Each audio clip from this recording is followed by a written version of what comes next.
नमस्कार, आप देख रहे हैं न्यूज 24। मैं हूं असद अली। देश की संसद से इस वक्त एक बड़ी और दूरगामी असर वाली खबर सामने आ रही है।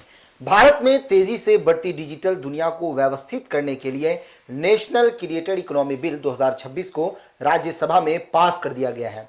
यह बिल अब आगे की प्रक्रिया के तहत लोकसभा में पेश किया जाएगा और वहां से मंजूरी मिलने के बाद राष्ट्रपति की सहमति के साथ कानून का रूप ले सकता है। यह पहली बार है कि जब देश में social media influencers, YouTubers, bloggers और व्लॉगर्स डिजिटल कंटेंट क्रिएटर्स के लिए एक औपचारिक कानूनी ढांचा तैयार करने की दिशा में इतना बड़ा कदम उठाया गया है। अब तक यह पूरा सेक्टर बिना स्पष्ट नियमों के काम कर रहा था, लेकिन इस बिल के आने के बाद इसमें एक सिस्टम और पारदर्शिता आने की उम्मीद है।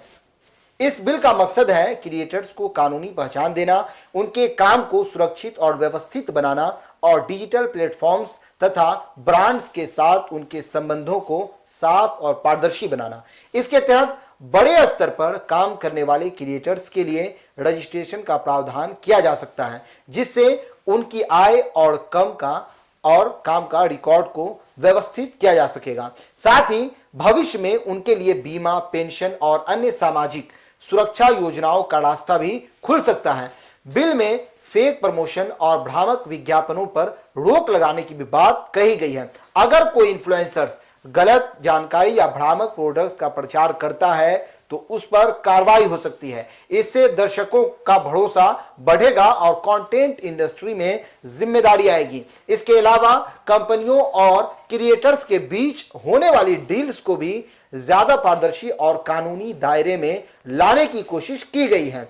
इस बिल में लागू होने में सबसे बड़ा फायदा यह होगा कि अब तक सिर्फ सोशल मीडिया का काम समझे जाने वाले इस क्षेत्र को एक आधिकारिक पहचान मिलेगी। लाखों युवाओं के लिए यह एक सुरक्षित और स्थिर करियर विकल्प बन सकता है। क्रिएटर्स को आर्थिक सुरक्षा मिलेगी और इंडस्ट्री में प्रोफेशनलाइजेशन जो है वो बढ़ेगा। साथ ही फेक रिव्यू, स्कैम, गलत प्रमोशन जैसी समस्याओं पर भी लगाम लग सकती है। हालांकि कुछ चुनौतियां भी हैं जो सामने आ सकती हैं। ज्यादा नियम लागू होने से छोटे क्रिएटर्स पर दबाव बढ़ सकता है, रजिस्ट्रेशन प्रक्रिया जटिल हो सकती है और कुछ लोग ये भी मानते हैं कि इससे कंटेंट और स्वतंत्रता प्रभावित हो सकती है। कुल मिलाकर अगर ये बिल आगे की सभी प्रक्रियाओं से गुजर कर कानून बन जाता है तो भारत की डिजिटल अर्थव्यवस्था में एक बड़ा बदलाव देखने को मिलेगा।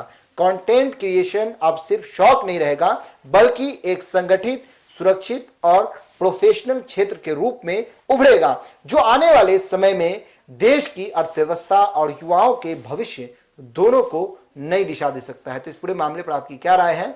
अपनी राय कमेंट बॉक्स में जरूर दीजिएगा। फिलहाल इस पेशकश में इतना ही। आगे की खबरों के लिए देखते रहिए न्यूज 24। धन्यवाद।